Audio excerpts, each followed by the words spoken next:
आज का दिन सिर्फ एक रैली वाला दिन नहीं था। आज का दिन मार्केट साइकोलॉजी बदलने वाला दिन था। कल तक मार्केट डर रहा था, वॉर एस्केलेशन से, क्रूड ऑयल स्पाइक से, इन्फ्लेशन से, रुपये की कमज़ोरी से, ग्लोबल अनसर्टेनिटीज से।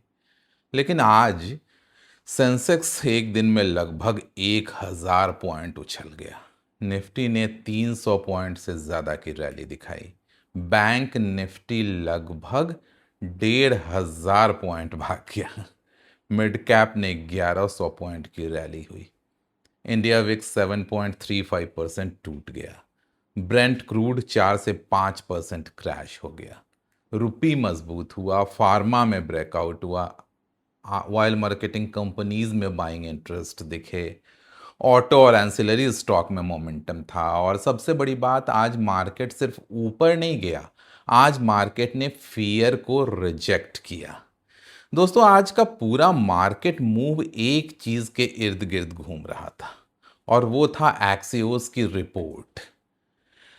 मुझे पर्सनली ऐसा लगता है कि मार्केट अब यह मानने लगा है कि शायद बड़ा जियोपॉलिटिकल एस्केलेशन अब पीछे छूट रहा है।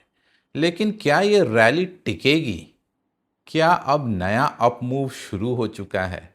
और कौन से सेक्टर सबसे ज्यादा फायदा उठा सकते हैं इस वॉर डी एस्केलेशन का? रिटेल इन्वेस्टर को अभी करना क्या चाहिए? आज की वीडियो में हम सब कुछ डिटेल में समझने की कोशिश करेंगे। दोस्तों, मेरा नाम है सौरभ सुमन और मैं हूं आपका पर्सनल वेल्थ गाइड, और आप देख रहे हैं मेरा चैनल इन्वेस्टिंग विद सौरभ। याद दिलाना चाहूंगा, मैं एक सेबी रजिस्टर्ड इन्वेस्टमेंट एडवाइजर नहीं हूं, इसलिए कोई भी निवेश करने से पहले अपने वित्तीय सलाहकार की राय जरूर ले लें। दोस्तों, सबसे पहले ये एक्सियोस की रिपोर्ट जिसने पूरी दुनिया बदल दी। दोस्तों, आज मार्केट की पूरी डायरेक्शन बदलने वाली खबर वही एक्सियोस की तरफ से आई। रिपोर्ट के अनुसार यूएस और ईरान एक 14 पॉइंट अंडरस्टैंडिंग के बेहद करीब पहुंच चुके हैं। मतलब इससे वॉर डिस्केलेशन की उम्मीद बढ़ी, वॉर रुकने की उम्मीद बढ़ी, स्ट्रेट ऑफ हॉर्मज दोबारा खुलने की पॉसिबिलिटी बढ़ी, सैंक्शंस के रिलैक्सेशन की उम्मीद बढ़ी, ऑयल सप्लाई नॉर्मलाइजेशन की उम्मीद बढ़ी, और मार्केट ने तुरंत सारा कैलकुलेशन अपना शुरू कर दिया इस न्यूज़ के आते ही। मार्केट सर्टेनिटी का इंतज़ार नहीं करता, मार्केट सिर्फ डायरेक्शन का इंतज़ार करता है। और आज पहली बार मार्केट को लगा कि शायद वर्स्ट केस सिनेरियो अब नहीं है, अब पीछे है। और यही वजह है कि आज की रैली इतनी एक्सप्लोसिव बनी। असली गेम चेंजर बना ब्रेंट क्रूड का क्रैश। आज की रैली का सबसे बड़ा हीरो निफ्टी नहीं था, सबसे बड़ा हीरो था क्रूड ऑयल। ब्रेंट क्रूड लगभग 4-5% क्रैश हुआ, और यही इंडिया के लिए सबसे बड़ा पॉजिटिव ट्रिगर है। अब इसे थोड़ा सा डीपली आप समझिए। इंडिया एक मैसिव ऑयल इंपोर्टिंग कंट्री है, और हम अपनी ज़रूरत का एक बहुत बड़ा हिस्सा ऑयल इंपोर्ट करते हैं। इसलिए जब भी क्रूड बढ़ता है, इन्फ्लेशन बढ़ता है, रुपये कमज़ोर होता है, फिस्कल प्रेशर बढ़ता है, आरबीआई का प्रेशर आता है, कॉरपोरेट मार्जिन्स दबती हैं, और जब क्रूड ऑयल गिरता है तो पूरा इक्वेशन उल्टा हो जाता है। इसका एग्जैक्टली जो आज सीन हुआ कि जैसे ही क्रूड ऑयल गिरा, वो सारे के सारी चीज़ें फेवर में आ गई, और मार्केट उस फ्यूचर को प्राइस इन कर रहा था आज की रैली के फॉर्म में। अब आज की रैली इतनी पावरफुल क्यों थी? सिर्फ निफ्टी ऊपर जाता तो शायद मैं इसे एक नॉर्मल रिलीफ रैली मानता, लेकिन आज के मार्केट में जो हुआ वो नॉर्मल से अलग था। कैसे? आप माइन्यूटली आज की रैली को देखिए। बैंक निफ्टी लगभग 1500 पॉइंट बढ़ा, ये सबसे बड़ा सिग्नल था। बैंकिंग सेक्टर इकोनॉमी का कॉन्फिडेंस इंडिकेटर होता है।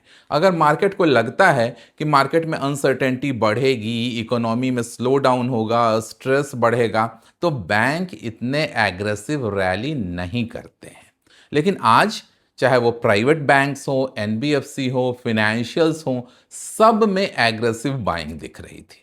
इसका मतलब कि इंस्टीट्यूशंस रिस्क लेने लगे हैं। अब वही जो रिस्क से भाग रहे थे, वापस वो रिस्क लेने को आ गए हैं। मिड कैप भी भागे, निफ्टी मिड कैप 100 लगभग 1108 पॉइंट बढ़ा, यानी लगभग 1.84% की रैली दिखाई, और ये बहुत बड़ा सिग्नल है। फिर क्यों? क्योंकि वीक रैलीज में सिर्फ लार्ज कैप्स चलते हैं, लेकिन स्ट्रॉन्ग रैलीज में ब्रॉडर पार्टिसिपेशन आता है। मिड कैप्स आउट परफॉर्म करते हैं, रिटेल कॉन्फिडेंस लौटता है, और आज सारी एग्जैक्टली वही चीजें हुई। और साथ ही साथ टूटा इंडिया विक्स, जो सबसे अंडररेटेड सिग्नल था कि इंडिया विक्स का 7.35% का कोलैप्स आज के मार्केट में। विक्स मार्केट का फियर मीटर होता है। जब मार्केट ऊपर जाए और विक्स शार्पली नीचे आए तो इसका मतलब है कि पैनिक कम हो रहा है, हेजेस अनवाइंड हो रहे हैं, कॉन्फिडेंस लौट रहा है मार्केट में, ट्रेडर्स प्रोटेक्शन अपने अपने हटाने लगे हैं। यानी मार्केट अब सिर्फ बाउंस नहीं कर रहा है, मार्केट डर को रिजेक्ट कर रहा है। यानी मार्केट क्लियर सिग्नल दे रहा है कि अब हम डरने वाले नहीं। इसके अलावा फार्मा ब्रेकआउट एक बहुत इंपॉर्टेंट सिग्नल था आज के मार्केट में। बहुत अच्छा ब्रेकआउट दिखाया फार्मा ने। अब ये छोटा सिग्नल नहीं है ये भी, क्योंकि जब बैंक्स रैली करें, मिड कैप्स रैली करें, फार्मा ब्रेकआउट करे, ऑटो सेक्टर चले, ऑयल मार्केटिंग कंपनियां रैली करें, तो इसका मतलब रैली एक्सपैंड हो रही है। और सेक्टोरल एक्सपेंशन अक्सर सस्टेनेबल रैलीज की शुरुआत में देखा जाता है। जब भी बड़ी रैलीज हुई हैं तो उसके पहले ये सेक्टोरल एक्सपेंशन जरूर हुआ है, और इसी तरह के सिग्नल्स दिखाई दिए हैं पिछले रैलीज से पहले भी। यानी अब रैली सिर्फ कुछ हेवी वेट्स तक लिमिटेड नहीं लग रही है। अब सबसे बड़ा अपॉर्चुनिटी बन कहां सकता है? ऑयल मार्केटिंग कंपनियां आज भी रैली की हैं, और दोस्तों मुझे लगता है कि आने वाले दिनों में भी ओएमसीज पर मार्केट का फोकस बढ़ सकता है। क्यों?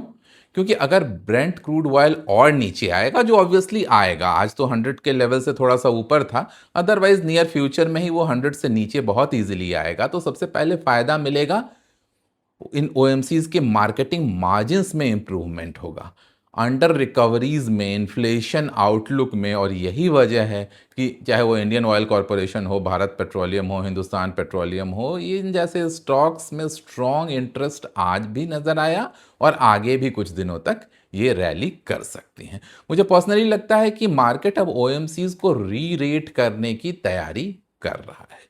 दूसरा सेक्टर जो पॉजिटिवली इंपैक्ट होगा वो है ऑटो और ऑटो एंसिलरी।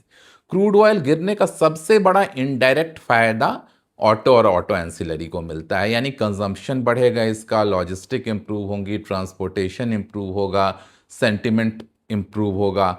और अगर ऑयल पे प्रेशर कम होता है तो इन्फ्लेशन एक्सपेक्टेशन भी कम होते हैं, और कंज्यूमर ज़्यादा कॉन्फिडेंट होता है, डिस्क्रिशनरी स्पेंडिंग बढ़ती है, और यहीं से ऑटो स्पेस को सपोर्ट मिलता है। यानी लोग कार खरीदेंगे, बाइक खरीदेंगे, और ऑटो एंसिलरीज और ऑटो कंपनियां बड़ी तेजी से बढ़ेंगी। इसके अलावा जो पॉजिटिवली इंपैक्ट होने वाला sector obviously private banks and capital market stocks. अगर क्रूड ऑयल स्टेबल रहता है, 100 के नीचे रेगुलर मैनर में रहता है, रुपी स्ट्रांग होता है, मार्केट में डर कम होता है, तो मार्केट फ्यूचर ग्रोथ को एग्रेसिवली प्राइस कर सकता है। और तब प्राइवेट बैंक्स हों, ब्रोकरेज हाउसेज हों, कैपिटल मार्केट कंपनियां हों, क्वालिटी एनबीएफसीज हों, इन सब कंपनियों में स्ट्रॉन्ग मोमेंटम आ सकता है। अब मिलियन डॉलर क्वेश्चन ये है कि क्या वॉर का डर पूरी तरह खत्म हो गया है? देखिए दोस्तों, मार्केट आज क्लियरली यह बिलीव कर रहा था, आई रिपीट बिलीव कर रहा था, कि मेजर एस्केलेशन की प्रोबेबिलिटी अब नहीं है। और ऑनेस्टली आज की प्राइस एक्शन देखकर मुझे भी अपनी सीमित जानकारी में ऐसा ही लगता है कि शायद मार्केट वर्स्ट फेज को पीछे छोड़ने की कोशिश कर रहा है। लेकिन यहाँ एक बैलेंस रखना बहुत ज़रूरी है, क्योंकि जियोपॉलिटिक्स रातों रात बदल भी सकती है। इसलिए ब्लाइंड एग्रेशन तो नहीं कर सकते, पर ब्लाइंड डर में भी नहीं जी सकते हैं। स्मार्ट इन्वेस्टिंग करने की ज़रूरत है, एक बैलेंस बनाने की ज़रूरत है। रिटेल इन्वेस्टर क्या करे अब? क्या पूरा पैसा अभी डाल दे? क्योंकि रैली तो बहुत पावरफुल थी, लेकिन न्यूज़ ड्रिवन रैली थी, और न्यूज़ बड़ी जल्दी बदलते भी हैं। इसलिए स्मार्ट स्ट्रैटेजी अभी भी स्टैगर्ड डिप्लॉयमेंट की। अगर 1 लाख इन्वेस्ट करना है तो पूरा एक दिन में मत कीजिए, फेज्ड बाइंग करिए, क्वालिटी सेक्टर्स चुनिए, जो सेक्टर्स मैंने अभी डिस्कस किए हैं उन सेक्टर्स पे फोकस रखिए। पैनिक और फोमो दोनों को अवॉइड करें। किन सेक्टर्स पे फोकस करना है मैंने आपको अभी बताया, OMCs, auto ancillaries, private bank, capital market stocks, selected pharma stocks या कंजम्पशन स्टॉक्स, ये सब के सब स्ट्रॉन्ग परफॉर्मेंस बन के उभर सकते हैं आने वाले फ्यूचर में। आगे सबसे बड़ा जो वॉच पॉइंट होना चाहिए, आपको नज़र रखनी चाहिए, मार्केट किन चीज़ों को देखेगा। ब्रेंट, पहली बात वो ब्रेंट क्रूड ऑयल अगर 100 के नीचे रेगुलर रह रहा है जैसा कि आज हुआ, तो ये इंडिया के लिए मैसिव मैक्रो पॉजिटिव इंडिकेटर होगा। एफआईआई बाइंग अगर लौटती है तो एफआईआई जब लौटते हैं तो एग्रेसिवली बाई करते हैं, तो रैली और एक्सटेंड हो सकती है। अगर ये डील जो अभी अनऑफिशियली मीडिया के थ्रू आई है, अगर जैसे ही ऑफिशियली ये डील कंफर्म होगी तो ये सबसे बड़ा ट्रिगर बनेगा मार्केट की अगली रैली को लेकर। और साथ ही साथ इंडिया विक्स और गिरता है, डर लगातार मार्केट में कम होता है, तो ब्रॉडर मार्केट पार्टिसिपेशन भी बढ़ेगा इस रैली में।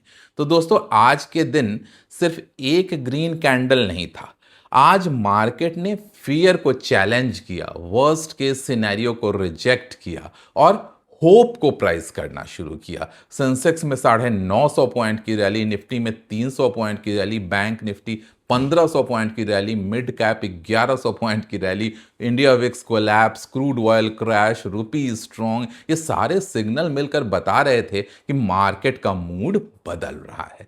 लेकिन याद रखिए, एक्साइटमेंट में ओवर बाई नहीं करना है, फियर में पैनिक सेल भी नहीं करना है। डिसिप्लिन्ड इन्वेस्टिंग हमेशा आपको हेल्प करेगी, इसलिए just follow your discipline. Comment में ज़रूर बताइएगा कि अगर क्रूड ऑयल नीचे जाता है तो आपको कौन कौन से सेक्टर्स हैं जो ज़्यादा पावरफुल होते हुए लगते हैं। वीडियो पसंद आई हो तो लाइक कर देना, शेयर कर लेना, चैनल को सब्सक्राइब तो आपने कर ही लिया होगा। जल्दी ही मिलेंगे ऐसे किसी नए वीडियो के साथ, तब तक सौरभ सुमन साइनिंग ऑफ।